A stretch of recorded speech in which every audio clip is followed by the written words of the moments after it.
Mark, thank you for joining us here on the Plant Pod. You're welcome.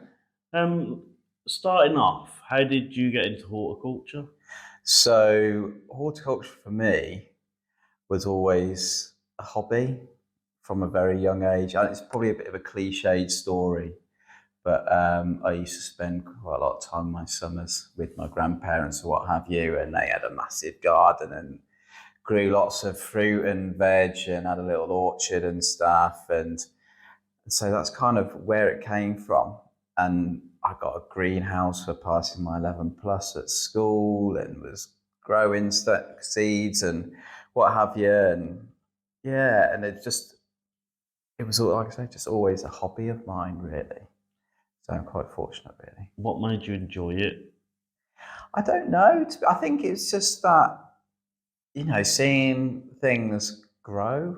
Yeah, I know that sounds, I don't know. It just, it make that kind of feeling of achievement, I guess. yeah, Of things that might not necessarily have grown well the previous year, but then the next year it works out all right, and that's how I used to sell a bit. So obviously making a little bit of money and yeah, stuff as well. And I'm quite solitary as a child as well, so I just spend time up in the greenhouse on my own, just pricking out or whatever it might be, depending on the time of year. And it was just kind of time to myself as Was well. it satisfaction as well, seeing something Yeah, grow from nothing? yeah, definitely. I always say that within what I do now when I'm teaching it, it's that seeing it's a little bit of magic that kind of you have that little seed or what have you to start with, and then grows into this, obviously size dependent on what it is you're growing, but potential into a massive tree if Yeah. depending on the seed. You also worked in the garden centre industry as well for a Yeah. while. So it was a bit of an interesting, I think it's interesting, but pathway. So I did my work experience at school in a garden centre Yeah, for a week, or I think just a week. £25 paid. um, but I then never really saw it as a career okay. for a long time. I ended up going to university and studying sport and a particular avenue of sport, because that's my other hobby. I never really had it explained to me about horticulture and the opportunities available to you, so I never really saw it as that. So I went to university, did what I did, came out with a decent degree, and still didn't really know what I wanted to do. And then I did my own apprenticeship, Yeah. in a horticultural apprenticeship with the council at the time, and then that led me to a training management program at a large garden centre chain.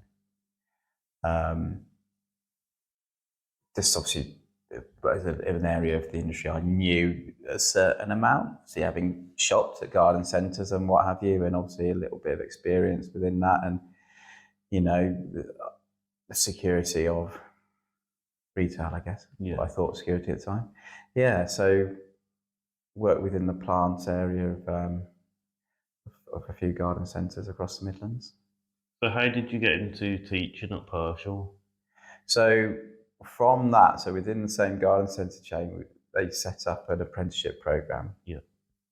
And in previous jobs, even when I was at college and university and stuff, and when I was working part time in those places, I would train a lot of new staff up, and it's just something that's just I quite enjoy doing. It's similar to the horticulture thing. You're seeing students grow and develop, and evolve over a period of a course. I think the two go quite hand in hand, really. Um, so it just kind of fell quite naturally, and obviously my own experience of being an apprentice, Yeah. so knowing how that side of it works.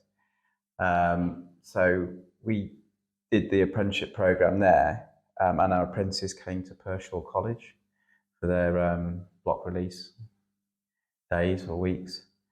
So I was working for the garden centre, but we were almost being leased, if Yeah, you like, Pershore. to Pershore. So we would do all the assessing. We didn't do any of the teaching delivery, but we do all the assessing in the garden centres and all those bits of training and things. So that's kind of where the link with Pershore came.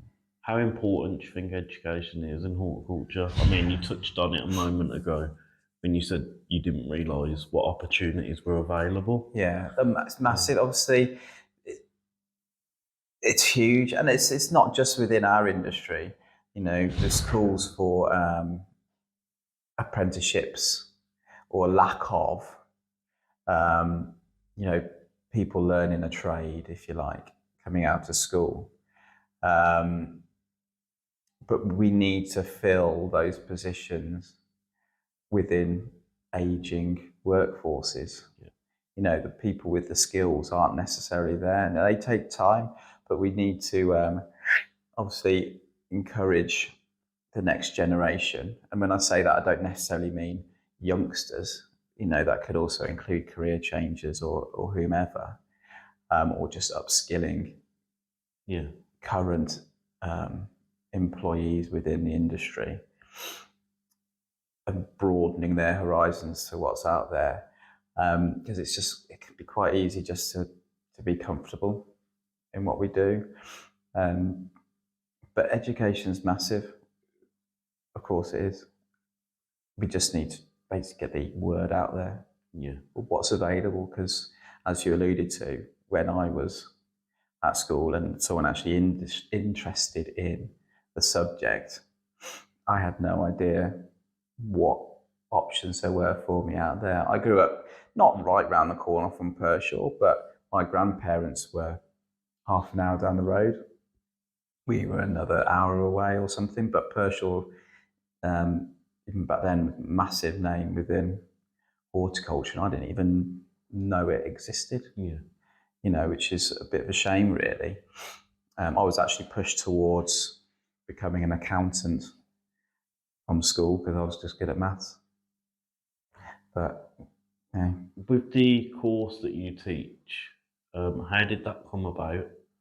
So whenever I talk about this, I always say recently, but it's probably about 5 years ago now, if not a bit more, when apprenticeships changed from a framework format to the new standard format. And that has encouraged a lot more, or the creation of a lot more variety within the apprenticeships. So we can kind of specialise in different subject areas. Yeah. So this was just one of the courses. So the crop technician level 3 apprenticeship was one that was created from within the industry for a group of what they call trailblazers. And essentially they identified that what they need and came together as a group and came up with this apprenticeship, which is obviously going to continually be tweaked and, you know, learn from it and see what we need to add in or take out or one thing and another. So that's kind of how the crop technician apprenticeship came about. And before that, Pershore College were working with a group of growers called the Midland Regional Growers, who are a group of plant nurseries in the Midlands, as the name would suggest, supplying loads of plants to garden centres, supermarkets, direct to customers, landscapers, whomever. And they were running a group on the old production horticulture framework. And then as soon as this new crop technician became available, we transitioned over. And now we've kind of been running that for the last, I want to say, this is going towards the end of the 4th year. So yeah. How important do you think it is to go around to employers and get the word out about the apprenticeship? Oh, massive. To get people on. Yeah, it's huge. And we've seen numbers grow through each year, each of those 4 years. The numbers on the course have almost doubled each year. And the majority of that is through word of mouth. Because whilst the industry is huge, everyone knows everyone. And it's a big part of what I try and promote within the course as well, is that having those discussions with other people in the industry. Just coming into college, you're meeting people from different nurseries and things. So it's that networking piece. Yeah. And like I say, everyone knows everyone. So as soon as one of the nurseries has a good experience, they'll go to an event. Say next week it's the HJ plant show, where a lot of the nurseries from around the country come together. So they all talk together, and things will come up like encouraging new staff or younger staff or training opportunities or what have you. And those that have been through the process, are you aware of X, Y, and Z? And then I tend to either be given an email address or phone call, or can you contact this person or whoever, and it just kind of goes from there. So it's massive, just having those relationships or good relationships with the current employers that you work with, because they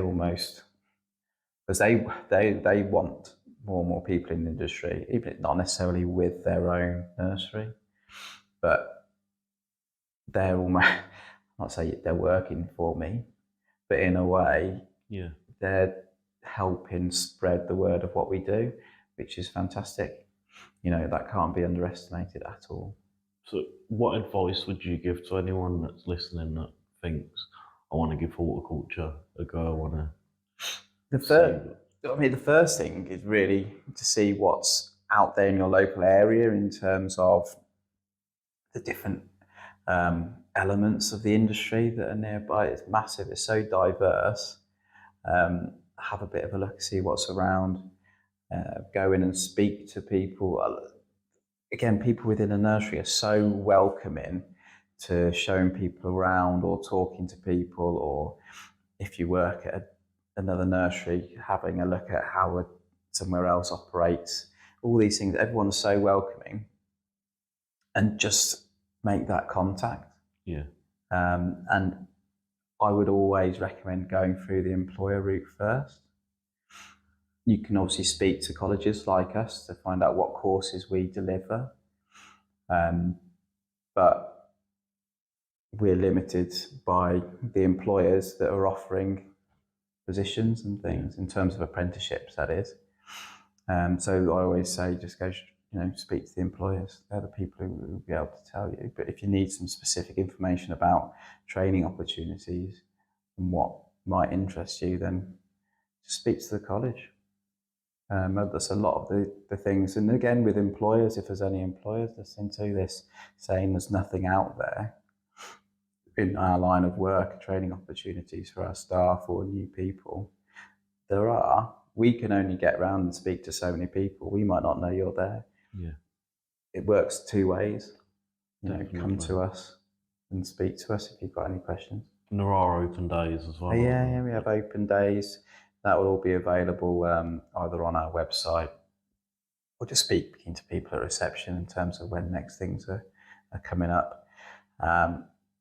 And there's a vast array of apprentices, ex-apprentices out there now. Yeah. And they're the best people to speak to about what experience they've had. Have you got apprentices that you still see who have passed the course already? Oh, yeah, definitely. And you still see out and about? Yeah. Just Gardener's World last year, I bumped into one of my old students. He'd done one of the garden designs for the show. A lot of the apprentices that I work with now are supervisors for my new apprentices, or they've gone on to other parts of the industry. You don't have to be limited within what your course is on. So whilst mine is essentially specialising in production horticulture, it just opens the door to anything. Students go on, do the Q diploma and stuff, which is great. Go on to do a different, another apprenticeship, but in a different field, if you like. So yeah, it's quite cool actually. Does it make you proud to see them and think I taught that definitely. person? Yeah, apprentices new and old. When you go to some of these places, it's really good. Yeah. So going forward, How do you see the future of the industry and education in the industry growing? Tough question. Obviously, we are dictated to a lot by changes in legislation and things like that. I won't go into detail. Obviously, we're in terms of things like peat and with our growing media, and obviously Brexit and all those sorts of things have a massive impact on us. You look at other countries that are going more down the mechanical route, which I think is something that we'll see more of, definitely. Educational wise, I mean, we already do a hell of a lot online, and we make as much as available as we can through different portals such as Google Classroom or OneFile. But you're never going to lose that need for face-to-face contact, in my opinion. It's so important. You can get so much done in a face-to-face meeting in an hour or two, so much more than you can do over the phone or video call or whatever it is. And employers will always still want that. You know, I have a number of employers that say if this goes 100% online or what have you, then we won't do it, because what's the difference in that compared to other being face to face? Yeah, compared to other things that might be available to them. And like I say, that networking bit is really important. So coming to places like college or meeting up at an event or what have you, and just talking to your peers. And when we go into other nurseries and see how they operate, like I said before, you learn so much more from that than you're going to do looking at a computer or doing e-learning or whatever it is. So I don't know. I think we're in a nice balance at the moment, where it's kind of a nice split between online delivery and face-to-face stuff. But I guess same with anything, things may change. Do you think there'll be more courses coming available here at Pershore? There will be more apprenticeships available at higher levels. Yeah. Whether they would be delivered here is another thing. Okay. Just purely because of facilities and teaching availability and what have you. Because whilst the horticulture industry is crying out for getting new people in, so is the educational industry. Yeah. Every industry, you know. What do you find hard about teaching people as well? Is there anything that you think, oh God, I hope this doesn't happen? You can probably answer that question better than me, being a pupil. Obviously, I make it look so easy, Ross. Nothing looks hard. I just think it's every day is different, which is a good thing, but can also be its biggest challenge. So just sometimes you're not sure what you're going to be walking into.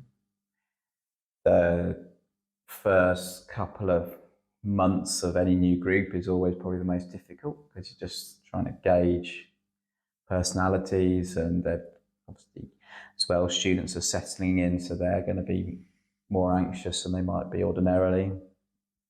So those are probably normally the most difficult times, if difficult's the right way of phrasing it.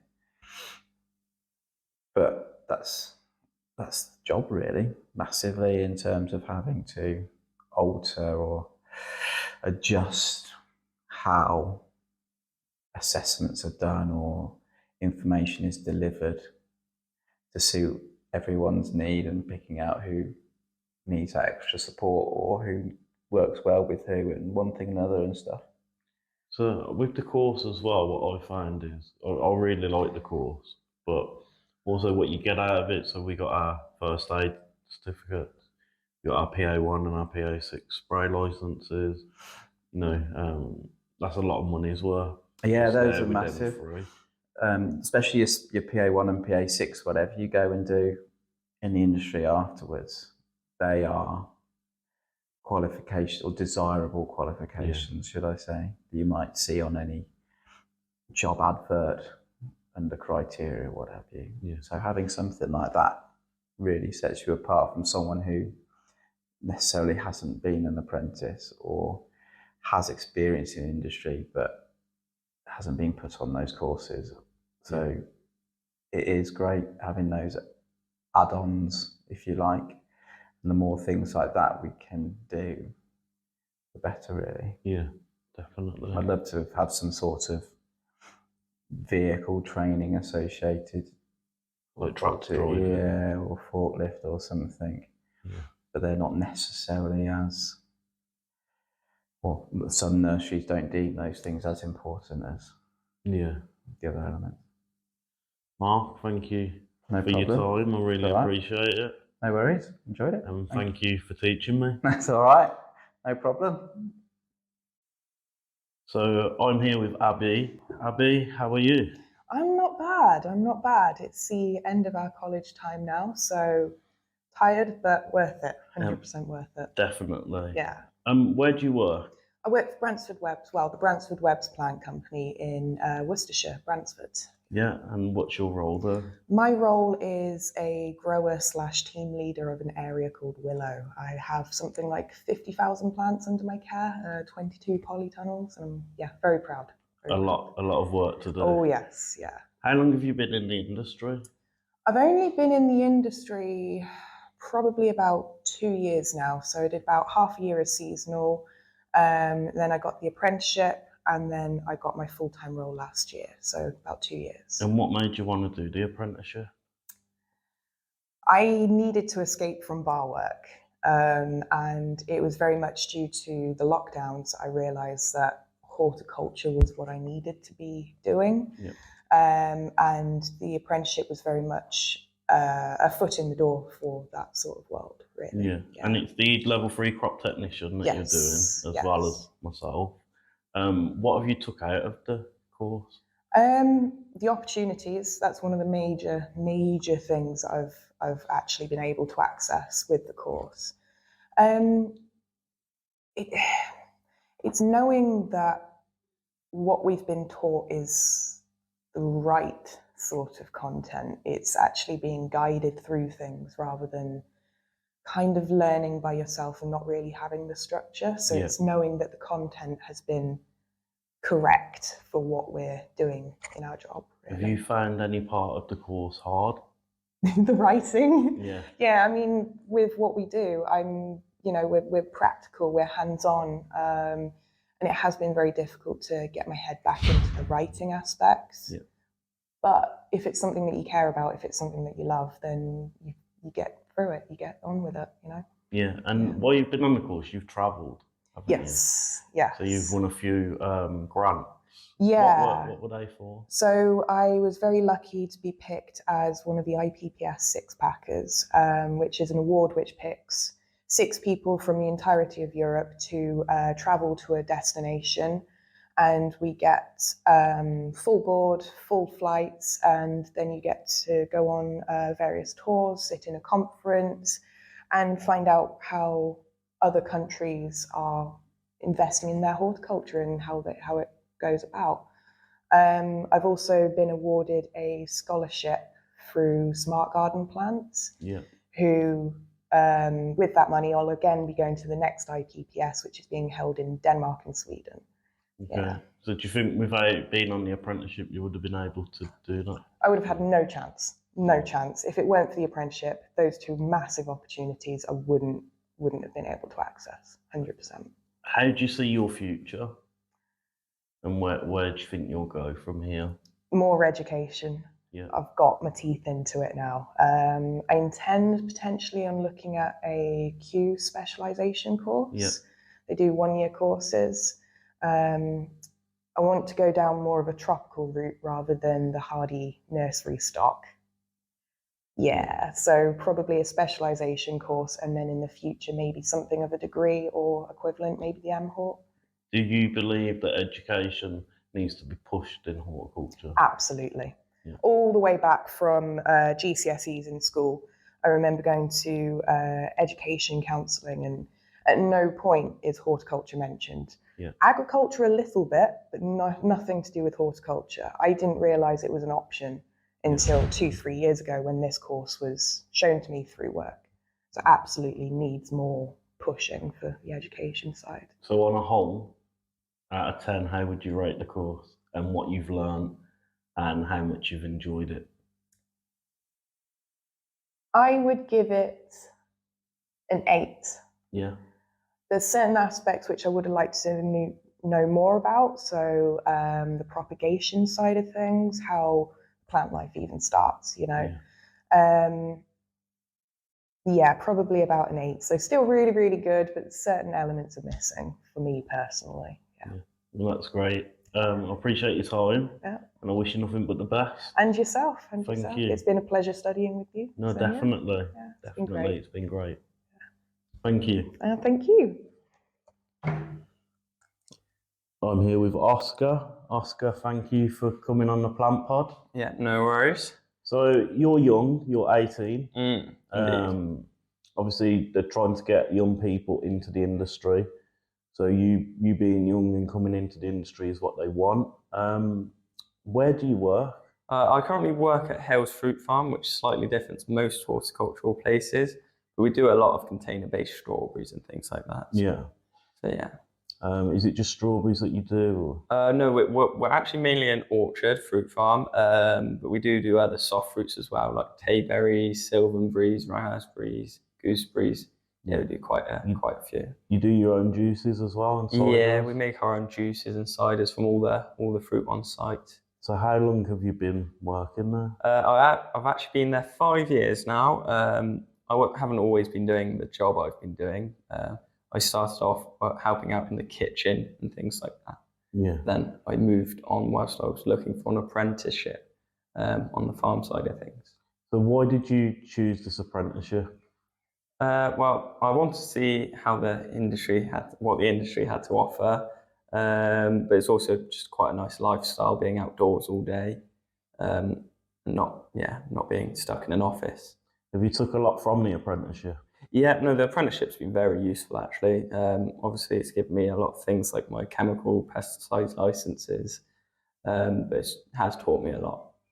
And where do you see yourself going in the future? What do you want for the future for yourself? I'm definitely looking to stay in the industry. At the moment, I'm just intending to stay at my workplace, but if anything else comes up, worth a while to think about. Have you found anything hard with the apprenticeship? That's quite a difficult question. What's the hardest part of the apprenticeship? So for myself, because I'm on the same apprenticeship as you, would be the soil science part of it when we first started. Yes, looking at what plants need, what particular nutrients each plant needs, and remembering things like that is quite a struggle for me. There is a lot of learning involved in it. But do you feel that doing the apprenticeship has helped you out now? Oh, most definitely. A lot of employers will be looking for the qualification as well at the end of my apprenticeship. It will be very useful. Thank you for giving me your time. No worries. Thank you. I'm here with Edward. Edward, thank you for joining me on the Plant Pod. No worries, Ross. Good to be here. So, how old are you, Edward? I'm 17 at the moment, nearly 18 this year, in July. Where do you work? I work at David Cheshire Nurseries, just outside Coventry. It specialises in rare choice plants mainly, and also quite heavily in bonsai and things like that. We will do a wide range of conifers and all sorts of bigger specimen trees as well. And how long have you worked there? I've worked there about 2 years now, just about. First volunteering for a bit, and then realising I was actually quite interested in that sort of type of work. Yeah. And mainly the plants and growing them and watching the develop side of things. What do you find interesting about working there? Well, I'm really interested in the bonsai side of things, and also the conifers that we produce, because we produce quite a range of conifers, and a lot of these can actually be used for bonsai in different ways. And so it kind of intertwines as well. And I find it amazing the different varieties of conifers and the way they develop and grow. So that's probably the reason I'm so interested in it. Yeah. So you're on the level 3 crop technician course Yeah. at Pershore College.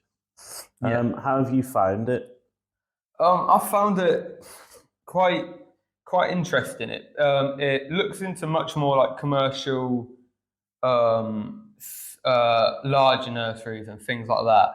As the Worsted nursery I work at is more of a smaller one. It's only been running for about 2 to 3 years now, I believe. Yeah.